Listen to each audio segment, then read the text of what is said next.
Welcome, ladies and gents, to my podcast, Pull the Trigger. And today's vodcast, you're in for a treat. I'm actually having my first guest. I'm so excited.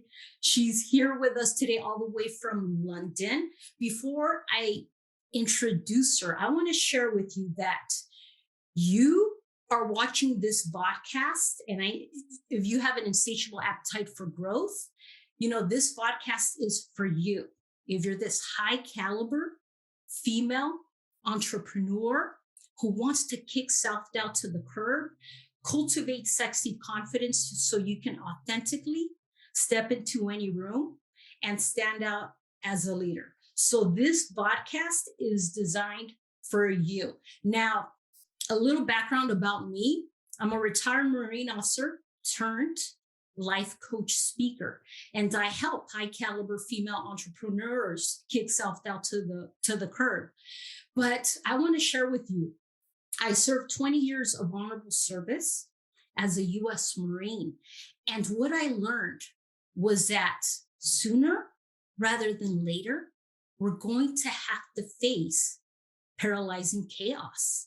And the onus is on us to do something about it, to be okay with uncertainty and pull the trigger. Now, the same can be said for entrepreneurship, right? So this podcast, again, is designed to help you do that, to help you kick self-doubt to the curb, to face your biggest fears, to stop overthinking and move forward so you can pull the trigger.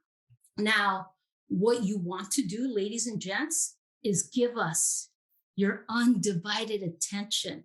Because when you give us your undivided attention, it equates to retention. And I'm telling you, for today's podcast, you're in for a treat. You're going to want to grab a pen and paper, and you're going to want to take copious notes, because my guest is filled with a wealth of information that you're definitely gonna benefit from.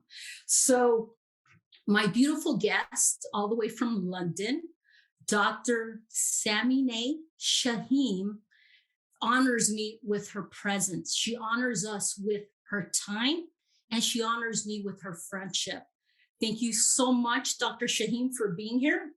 I just want to share with our guests that are watching, you, ma'am, have an extensive, broad academic background.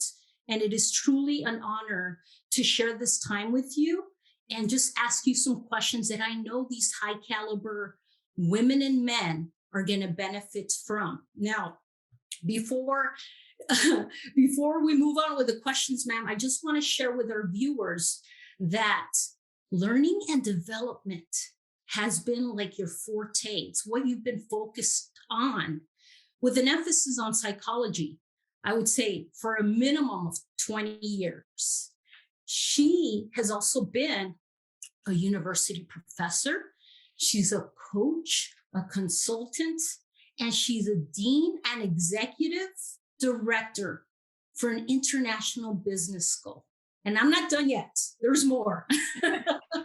Well, I've resigned from that role, but we'll get to that, which is, in the next chapter of my career. Beautiful, beautiful, ma'am. So, but for 7 years, Yeah. right? If I'm not mistaken, for 7 years, you were a co-host on a talk radio show in Dubai, which is actually where we met. And you, ma'am, interviewed me on live radio, which was so much fun. Yeah, it was. It was. Did we know each other before or did we meet on the radio show? We spoke beforehand. Yes, and then I invited you onto the radio show. Yes, that's right. Yes, ma'am. You invited me, and it was so much fun. I don't remember if that was 2015, 2016, but I'm assuming the recording's still out there. Yes, it is, definitely. Yes. Well, thank you very much, Sandra. It's a pleasure to join you here today and to hopefully offer some, insights into Oh, the topic that we want to explore together. Yes, ma'am. So, and we're gonna dive into these questions. I mean, there's so many questions that I want to personally and professionally ask you, but Mm. you're also, ma'am, a keynote and like a TEDx speaker. And lastly, I know you have so much. And this is what makes you like such a powerhouse, like such a powerful woman, ma'am, truly a goddess, Oh, and that I highly respect and admire. But in 2018, you were recognized by the mayor of London for your extraordinary contribution to society, ma'am. yeah. That just speaks volumes. Yeah, thank you so much. I mean, it's so wonderful of you to highlight these things. I am humbled every time. I think about these particular achievements, and it's important for us to think about these achievements. I think for your audience, oftentimes women who are ambitious and driven, they often forget about the small wins and the points of celebration that they have to pause for to make sure that they can enjoy those. And I think I'm, absolutely grateful every time I hear and I go through some of these achievements. I'm humbled because, as you know, we don't do the work that we do for these kinds of accolades or recognitions. We do it to make a positive impact and to try and contribute to our communities, and the societies in which we live in. But of course, it's very helpful when there's recognition for those. So thank you very much, Sandra. Oh, yes, doctor. It's one of the things I've experienced, in the personal and the professional realm. And as I help high caliber women, we must be, we must never forget what we've endured and what we've accomplished thus far, Yeah, because sometimes we lose sight and we move on to the next thing. yeah, And that's where I come in and I said, no, look back, look at what you've accomplished, look at right. what an amazing, incredible woman you are. So I know it was a mouthful, but it needed to be said. Mhm. And I again admire you, love you, respect you from afar, always have and always will. Thank you. Thank you very much, Sandra.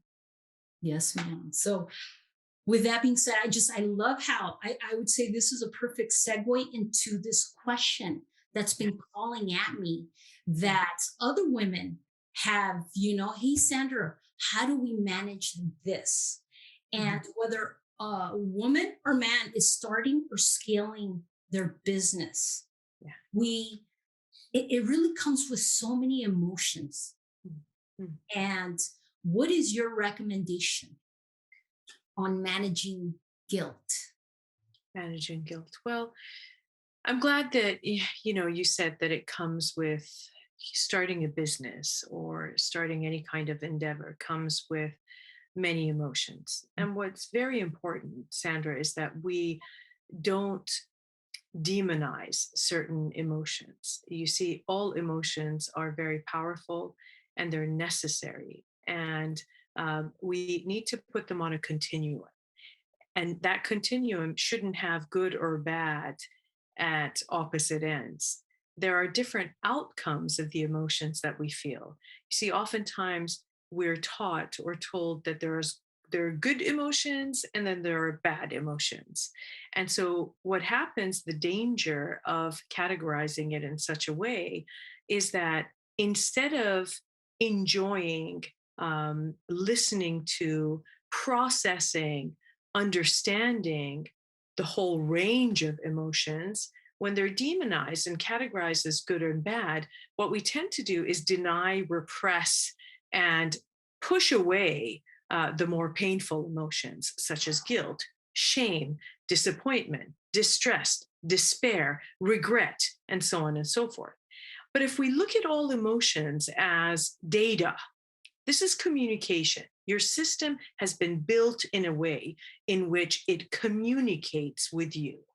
for whatever situation that you're in the various contexts that you're experiencing, the different sort of interactions that you're having, certain emotions come to surface and they knock on the door of your mind, the door of your soul, the door of your heart. And when they knock, you have to open that door and you need to have a conversation with them. Can you imagine if someone knocks at our door and we go look through the peephole and we decide, oh, we don't like what we see. So we go and hide, under the couch or under the table somewhere. We don't do that. You wonder, who is that person? What are they doing here? How can you help them? What is it that they need from you? And so the first step in interacting, understanding, processing any one of these emotions, including guilt, which is often a difficult one to process, and the consequences or the result of guilt is not as euphoric. It doesn't feel as good as some of the other emotions, but it's not a bad emotion. Okay. So the first thing we need to do is, ponder over where has that guilt come from? What is it trying to say to us? You see, your system is made in a way where there are clear checks and balances. When something is off, when you have said, done, experienced, something that is against your value system, against what you accept or what you acknowledge as being right or wrong. If it goes against that, guilt arises to say, listen, you're off track. It doesn't have to be a punitive emotion. It doesn't have to be punishing. It could also be just conversation that, maybe you said something that you shouldn't have. Maybe you've done something that you shouldn't have. Maybe you're neglecting something that needs a little bit more attention. Okay. So the first thing one needs to do is go back to the original blueprint or the mental folders in our minds of, what do I value? What's important to me? Which one of my values have now been threatened, that I feel guilty? It could be that it's your personal values. It could be that it's your personal sort of moral or ethical composition. But Sandra, it could also be programming that has happened through your past. It could be the moral and ethical composition of your family members. It could be one of your society. It could be religious. It could be traditional. It could be cultural. And oftentimes we operate on default. We take these models of reality and systems of living and we accept them exactly as they are. And then they drive us, they influence us, they impact us. So if I'm feeling guilty about a particular something, I need to stop and ask, is this data or is this information coming from my value systems or something that I have been programmed to believe that this is the right or wrong thing to do? Let me give you an example. As you know, imposter syndrome is massive when it comes to men and women. So initially, we used to think it's just women that are impacted by this. But imposter syndrome is this feeling of, I don't deserve the job that I've been given, and I'm a fake, and somehow people are going to find out that, I don't deserve this job, and therefore I'm going to, that I'm not worthy of this particular position or this particular work that I'm involved in. Okay. Yes. When you have that sentiment, you have to ask yourself, where is that judgment coming from? Is it because, it's my own self-reflection or my own self-awareness and self-understanding? Or is it somewhere along the way, I registered certain limiting beliefs, things that I was told, things that people may have said to me, the fact that I'm so ambitious and I have to, put this undue pressure onto myself to work myself to the bone because I think that that's what one should do, right? So, in order to avoid these feelings of imposter syndrome and the fact that I'm highly ambitious, that's one of my values, I may feel guilty about leaving at 5:30 p.m. I'm supposed to be working from 9 to 5 and I think to myself, well, anyone who achieves anything doesn't leave at 5 p.m. I look around and I see all the leadership in the organization there till 7 till 8 and then I get this sense of guilt for leaving early. So I Mm. have to ask myself, is that because of a correct structure that is conducive to our functioning and our mental health and well being? Or is it simply because I'm comparing myself to others and there is this dysfunctional system that has been set up that is causing the guilt? You see, sometimes Yeah. your guilt is as a result of the dysfunction that you're comparing yourself with, not something that's functional. And then Right. let me give you the opposite example. If I've talked to you and I've said something that has hurt your feelings, Mhm. if I experience guilt as a result of being offensive, or if I lack humility or empathy or compassion, then that guilt is warning me, rightly so, in an appropriate way, correct your behavior. Mhm. Apologize to Sandra. That wasn't right. So you see, what's important is, let me just summarize what I just said. Emotions are all important. They're here to speak to us. We shouldn't demonize them. And they come to talk to us to set the balance right. Because if you're giving too little to something, you might feel guilty. If you're giving too much, you start feeling resentful. You see, guilt and resentful are cousins, and they are constantly in sort of competition for our attention. And Yes. then you have to ask yourself, where is the guilt coming from? Is it based on my own decisions and design of what's important to me? Or has it been programmed and shaped through my upbringing, culture, society, and so on? And in fact, it's not functional. It's actually dysfunctional, and I Mm. need to check it before I let it overwhelm me. Wow. So two things come up. I mean, several things, but I would say two things come up as I hear you speak. That we shouldn't demonize these emotions. Wow. And, it's like, wow, how do we, it starts at a young age, I guess, is teaching, Yeah. which we try to do, which is also try But to, we don't. You see, Sandra, we say things like, we don't, we say things like, don't be good sad. girls, yeah, or good girls, don't cry. Yes. Boys don't cry. Yeah. It's okay. Don't make a big deal. Parents are also very guilty of gaslighting their children.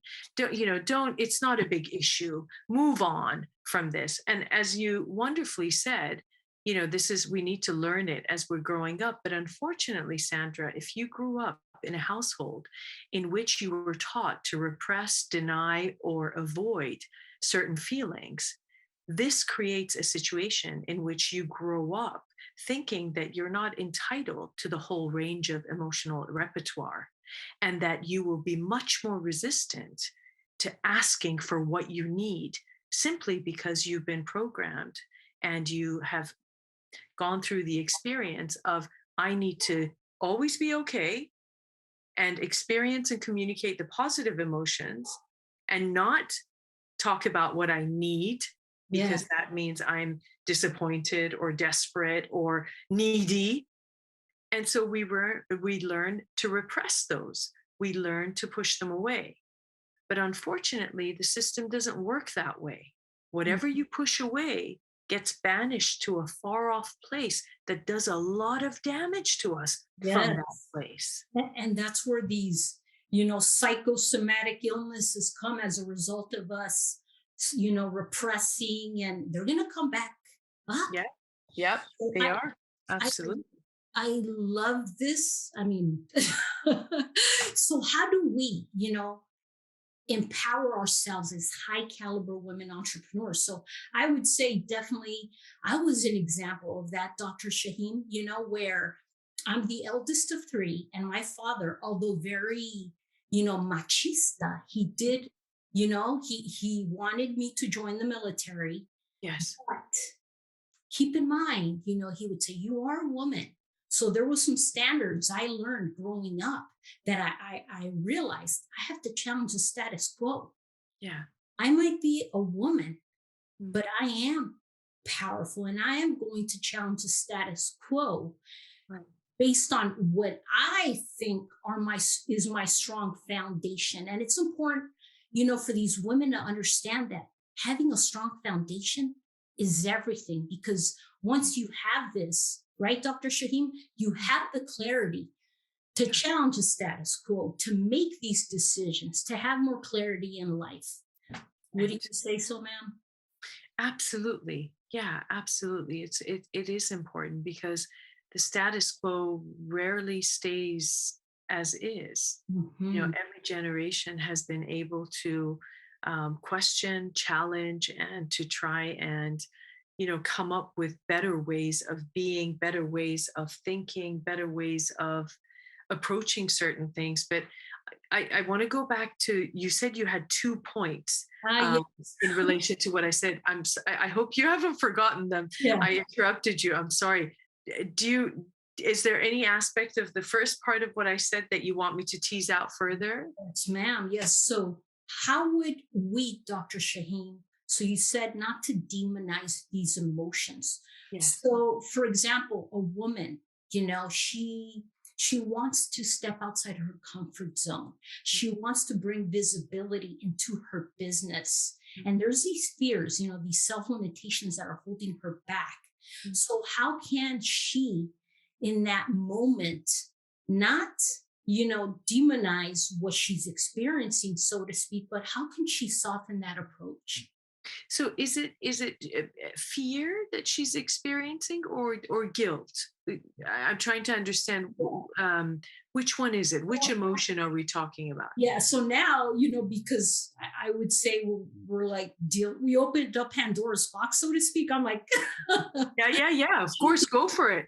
with that, she's dealing with fear. Yes. So, Yeah. how, when she's dealing with fear, and Yes. it's, oh my goodness, what are they going to think about me? What are they going to say? How Yes. can she stop demonizing those emotions so Yeah. she can soften her approach and Right. say, you know what? If it's meant to be, it's up to me. Right. Right. Right. And isn't it funny?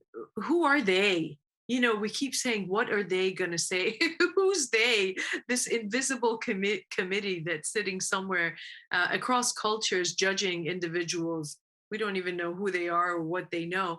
Yeah. Um, but let me take you back a couple of moons ago, and to Mother Nature's original plan. And the way that Mother Nature designed our brains was with the aim for us to survive. Okay. Yes. It wasn't about thriving, it was about surviving back in the day. And so there was danger looming around every corner. And so the way Mother Nature created our brains was for us to routinely do three things. And these three things are: we overestimate threat, we Mhm. underestimate our capabilities, and Mhm. we underestimate our opportunities. Okay. So, in order to stay safe, we overestimate threat, we underestimate our capabilities, and we underestimate our opportunities. What does that mean? So, for example, let's say I'm about to launch something, right? Mother Nature, the brain, the reptilian side of the brain kicks in and says, well, be careful how you do this and to what extent, And what are they going to say? And you may not know how to do it. You have no experience in this area. My goodness, there are other people who have so much more education and experience in this. So we start questioning our own capabilities. We start thinking, but, is this anyways a good idea? And maybe we shouldn't do this. Maybe you should stick to your 9 to 5 job. So we start underestimating the opportunity. Yes. And we start overestimating the threat of, this is going to be humiliating. What if people find out that I failed? And what if I fail? And, the imposter syndrome and so on and so forth. And this happens when people apply for jobs as well, incidentally. So they look at these, jobs that are available. They say, oh, I'm not qualified, and they'll never pick me, and I'll make a fool out of myself in the interview process, even if I do get shortlisted. And I don't think I have the right skills to be able to do this. Well, Sandra, you and I know that these job descriptions, they're generic, like the way that they've been written. Most of the time, people kind of cut and paste. They find information and they pack it in there. They haven't been written with the correct design in mind. And we know that some of the things that they ask in there, oftentimes, if they find the right attitude or culture fit, they override what they've asked in that list. And they bring someone in to learn on the job, and they thrive and they do very well. But it is being aware of this internal mechanism, this evolutionary part of the brain that does this to you to keep you safe. Yeah. And then you talk to it and you say, oh, okay, here you are. I know what you're doing. You're underestimating my talents. You're overestimating threat, and you're underestimating the opportunity. But guess what? Now I'm going to analyze and assess the situation with much more clarity, critical thinking, and objectivity. And then I will decide what I want to do without you trying to disappoint me or to dampen my spirit or to demotivate me. So it's this inner critic that comes in to create what, is more popularly known as self-sabotage, right? That we tend to kind of self-sabotage ourselves. And, at these junctures, Sandra, we all have a choice. At that moment, this is a beautiful liminal space, the space of transition where you're overwhelmed and confronted with these messages and these emotions of you cannot, you should not, you're not good enough.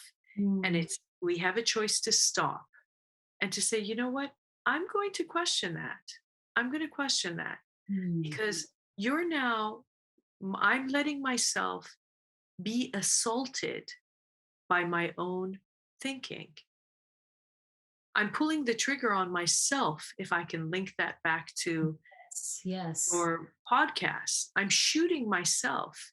I'm assaulting myself. I've allowed myself to be hijacked by this emotional by this fear. And I'm beating myself up during this assault. Yes. Rather than saying, hold on a minute, I have a choice here to think about my achievements, to think about what I have been able to achieve in the past and how I've succeeded. And so maybe this situation is different to those situations, but that's not important.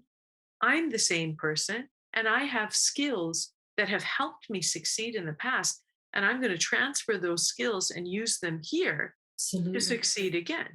And I believe, if I may interject, Dr. Shaheem, this is where the power lies, and what you said, developing that self-awareness around who I am, what I want, what do I stand for. And once you develop that self-awareness of, these thoughts, like you said, try to hijack you or assault you in some way.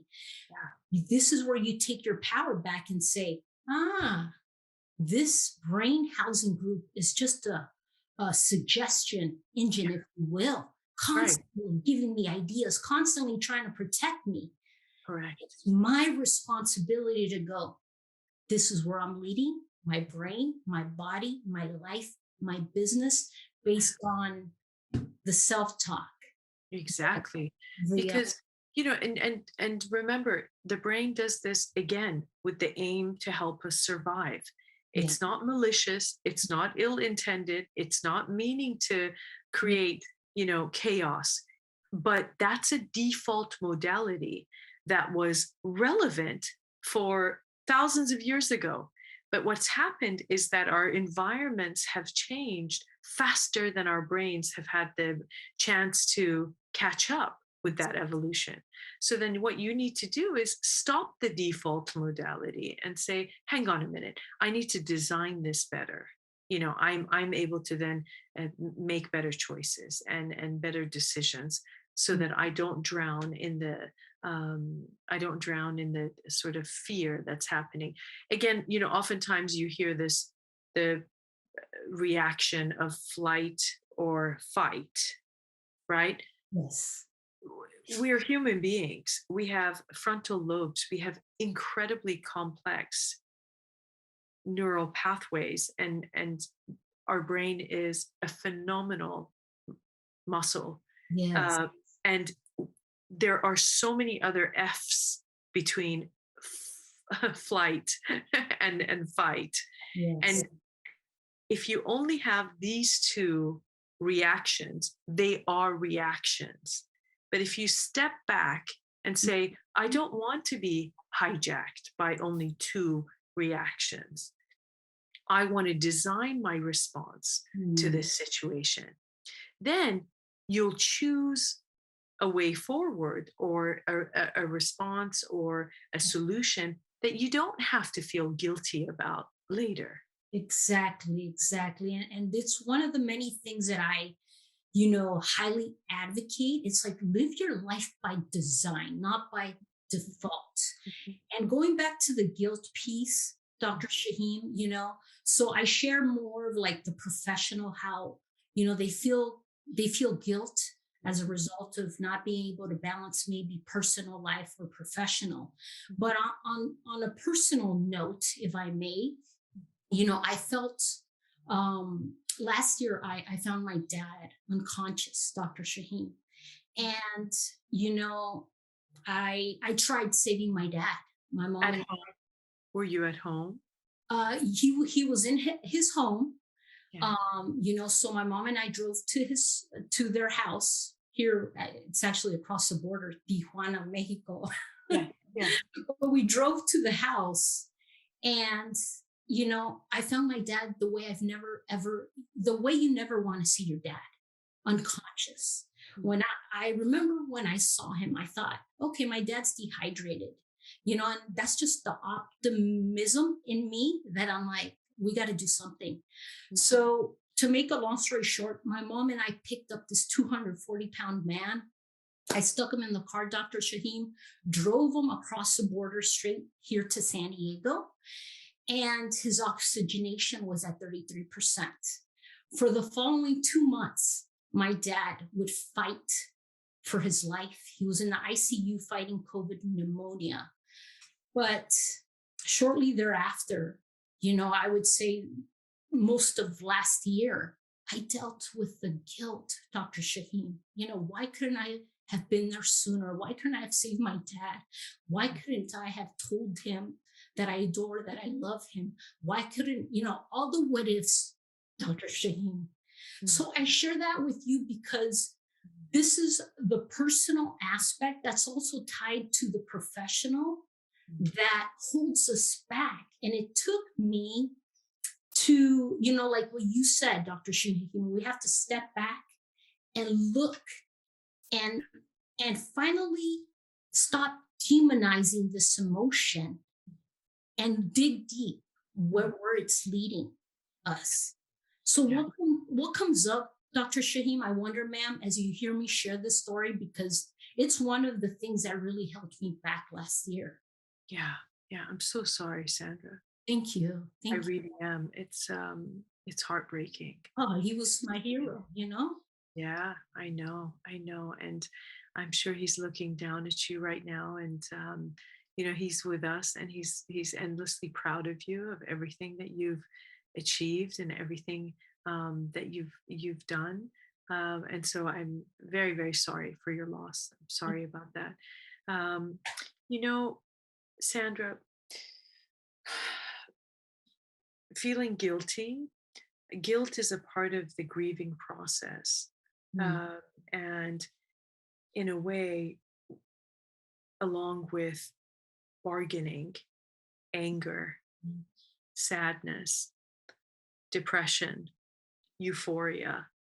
A lot of people who are going through the grieving process will say they not only feel guilty about if only I could have done more, but they even feel guilty about laughing sometimes, about having a good time, about having a drink. And they say, I'm a disgusting human being that my parent died 6 months ago and I'm out with friends having drinks. Like, mm. what kind of person am I?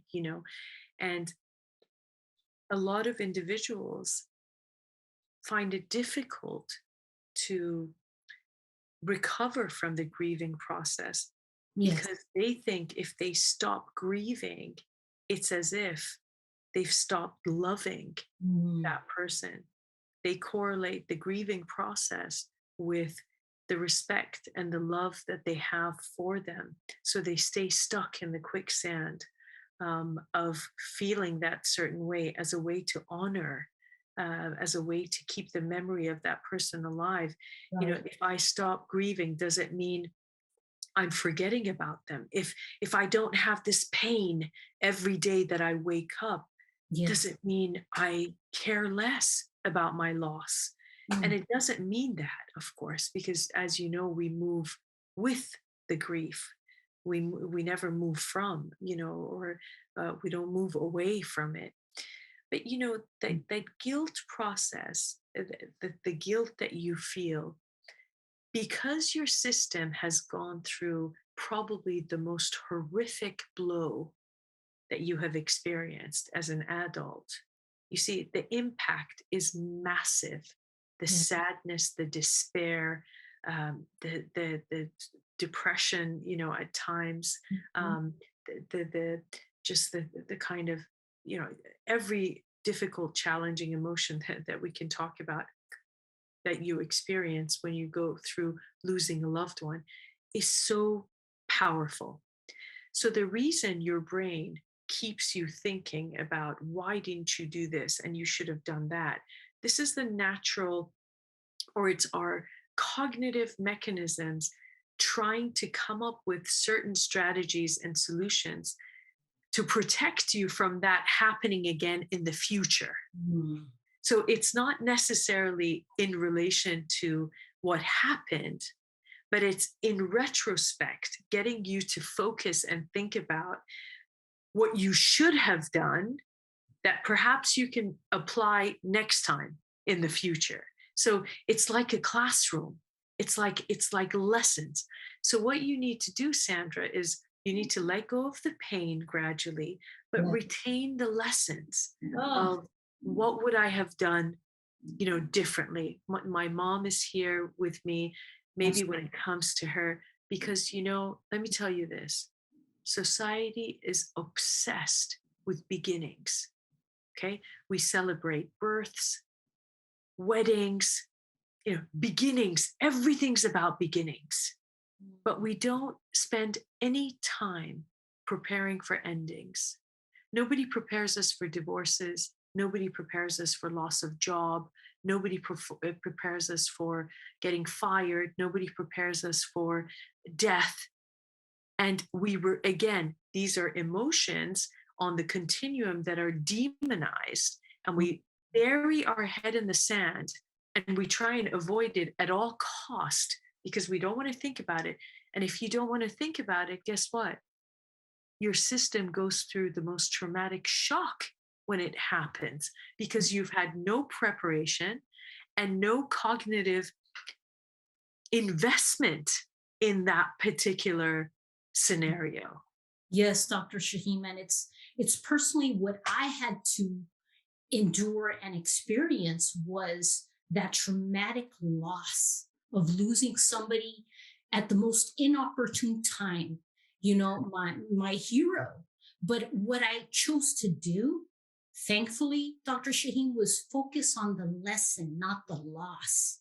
It was focus on the cure, not the disease. Focus on, Sandra, you're so, what an honor it was to have such an incredible man in your life who gave you the ammunition to go out there and be courageous and serve your country and start and scale your business, and do that you were born to do. Listen to your calling. So I shifted, ma'am, so to speak, to this beautiful lesson that life has given me. And I said, more reason for me to live my life based on design, my terms, whatever I decide to do, Dr. Sheehan, and it comes in my father's voice.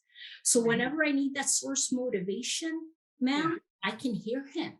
I would hear him all the time. Now, I'm sure. Yeah, I'm sure. How has this affected your relationship with mom? Ah, it's funny you mention that because I kissed her yesterday.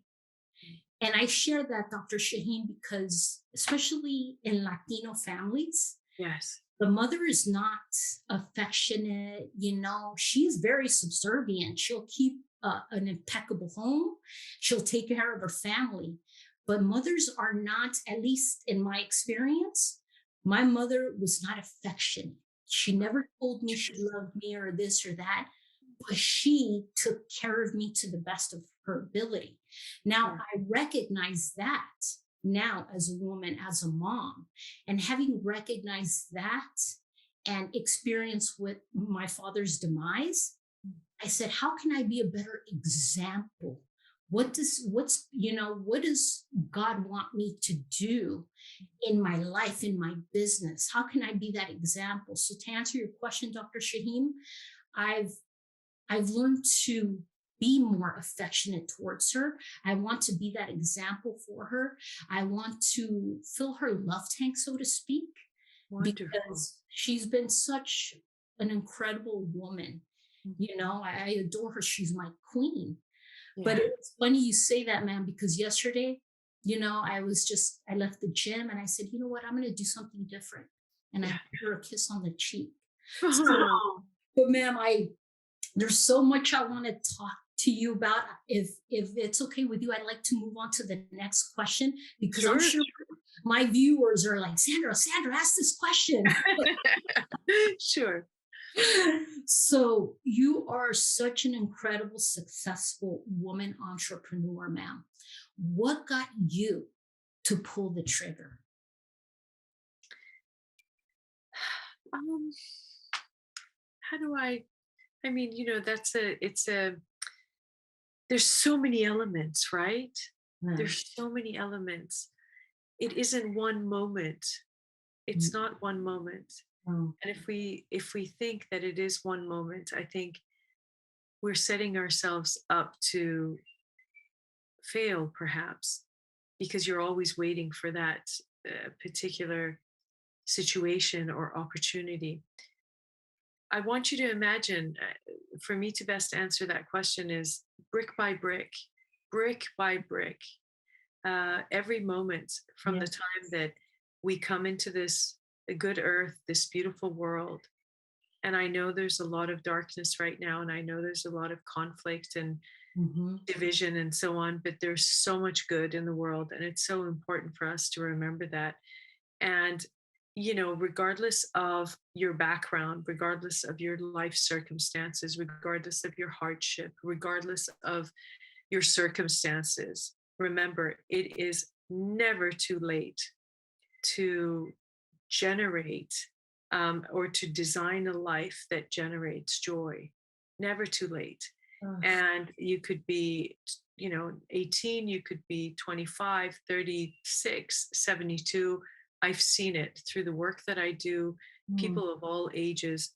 For me, it was brick by brick, and it was saying yes to opportunities, but also saying yes to myself, So I try to always keep a balance between uh, making sure that I honor and respect my health, my well being, and my work, as well as being open to lots of different opportunities. Mhm. Lots of different opportunities.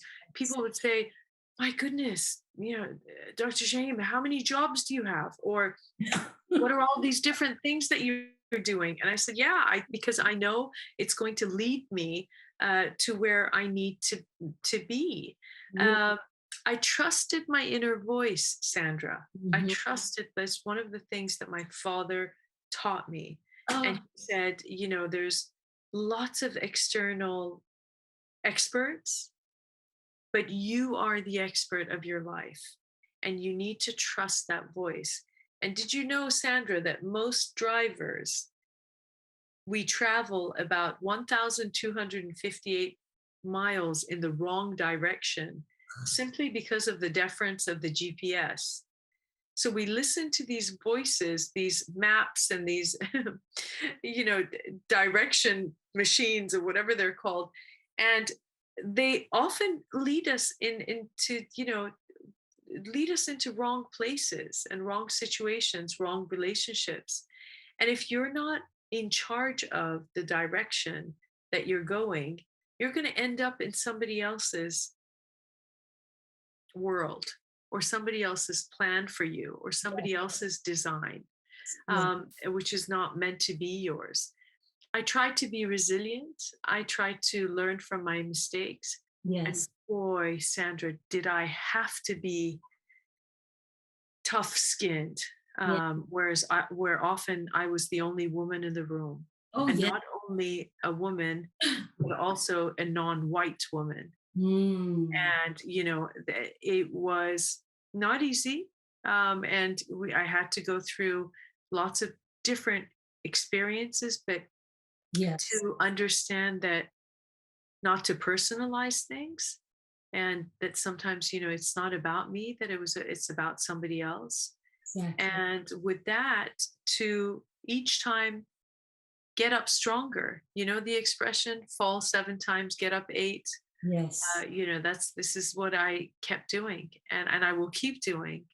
Yeah. And I think that having that kind of discipline and grit and growth mindset, uh, I don't believe in natural talent. I think that people come into the world with a certain degree of certain abilities, but if they don't practice, and if they don't put in the effort, if they don't put in the work, that talent is worthless. So I Absolutely. think, I have similar work ethics to you. Yes. Discipline. Yes, ma'am. And it's brick by brick. So, um, I'm the type of person like, I'm like, I want to know what's in her brain, in her heart. Like, let's open that up and see. Yeah. And so I think the next question definitely ties in, ma'am. So, what internal strategies Mm, do you use to take action mm. that has created the success you're experiencing at the moment? Um, I would have to say one of the first ones is knowing my values. Mm. Mm. Values are everything to me. Yeah. And every once in a while, I make sure that I sit down and I go through a values exercise with myself, and to ask myself what's important to me. What drives me? Is it compassion? Is it community? Is it emotional intelligence? Is it quality of life? Is it tranquility? Is it nature? What is important to me? Mm. And I identify what those values are. And then I look at, to what extent am I living by those values? And Uh-huh. oftentimes, if I'm in a job that I find myself getting burnt out, or um, that I'm not deriving the satisfaction that I need to be, I pull up those values and I realize, my goodness, I'm not living aligned with those values. Mm. It's missing. So knowing what your values are, first of all. Second of all, balancing, my needs with my responsibilities, trying to make sure that I don't forget about me, as I'm trying to achieve uh, all these things that I'm trying to achieve. I don't forget my family, and I don't forget about, the sort of self-compassion and self-care that I need to engage in. And the third thing I would say is really being present in the moment. Mm. Just I try not to be fragmented at all. Sometimes my family and friends get frustrated with me. They say, "Why don't you ever answer your phone?" I say, "Well, the same reason why I never answer my phone when I'm with you." Oh, If I'm doing something or if I'm somewhere, I want to be present in the moment there, and I don't want to feel fragmented and pulled in these different directions. And I think that that kind of fragmentation, Sandra, empties our fuel tank, absolutely. much faster than it would normally do. So those are the positive aspects. From when I'm faced with adversities or challenges, I have to pull from Martin Seligman's 3 Ps. And I think these are very, very powerful for your listeners. They will benefit hugely from this. And the 3 Ps are this: when you're going through hardship in life, don't personalize it entirely.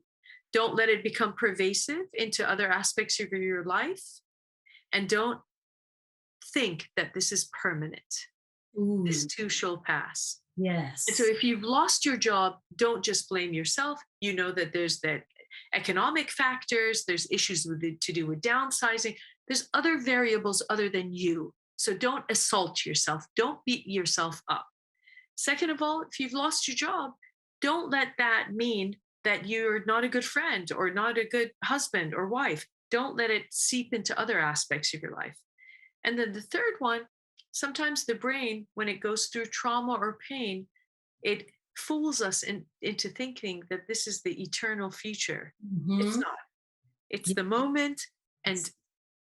you're going to look back at this and you're going to realize that those very strong emotions and sometimes painful emotions have passed. So those are those 3 Ps have been very, very helpful to me in my life. Beautiful. This too shall pass. Well, Yes. Dr. Shaheem, I would love to be selfish and stay here all day and ask you questions, but our viewers, our listeners do have other things to do as well as we do. And I'm just so grateful and honored to have, to ask you these questions and for you to have shared such valuable wealth of information with us that we can add to our tool belt, so to speak, which just gives us the ammunition we need to Yes. pull the trigger, to Yeah. go out there and live our life based on Yes. design, not by Absolutely. default. So Thank you. It's been my pleasure, Sandra, and I hope that I look forward to our future conversations. And for anyone who's interested, we'll be having more of such conversations. And I'll be having. I don't know if you came across this information. I'm creating a contreat. It's a combination of a conference and a retreat. So I'm calling it a contreat. And this is going to happen in California, in Irvine, California, on October 14th and 15th. And so, yes, I think, you and I need to talk about this. absolutely. And it's called Leading a Life by Design. So if anyone is interested to come, there'll be lots of interesting speakers. I'll be running a number of workshops and presentations and things like that. And I'll be coming to your neck of the woods. Inshallah, Dr. Shaheem. Inshallah. I can't wait to see you in October. I've already penciled down those dates. Thank you Wonderful. so much once again. So, how can the viewers reach you? How can they get a hold of you? I think the best would be through either LinkedIn or Instagram. So Dr. Samineh Shaheem on LinkedIn, and then my handle on Instagram is Dr. Shaheem. So, and that's SHAHEEM, M for mother. Beautiful. Well, thank you so much, Dr. Shaheem. I hope to have another, podcast with you. I just It I would be my pleasure. this wasn't enough, Dr. Shaheem. This was Thank you, Sandra. But muchas gracias. Thank you so much. No, really, thanks for the great topic and also the wonderful questions. Please remember that Dad's watching down, is looking down on you, and with pride, and keep doing what you're doing, making an impact, a positive impact on people who need to hear these messages. So I'm proud to call you my friend, Sandra. Well, I'm honored. Glutathione is a big word. It's the body's own master antioxidant. It's a scavenger for free radical, bacteria, and viruses. There are no products in the market with the ingredient Nasset. Nasset increases the production of glutathione that's in our body already to strengthen and enhance our immune system, elevate sense of well-being, support muscle strength and endurance, cognitive function, and liver support. It helps with increased energy and blood sugar regulation. Get your bottle of GSH Plus from www.salvationnutra.com.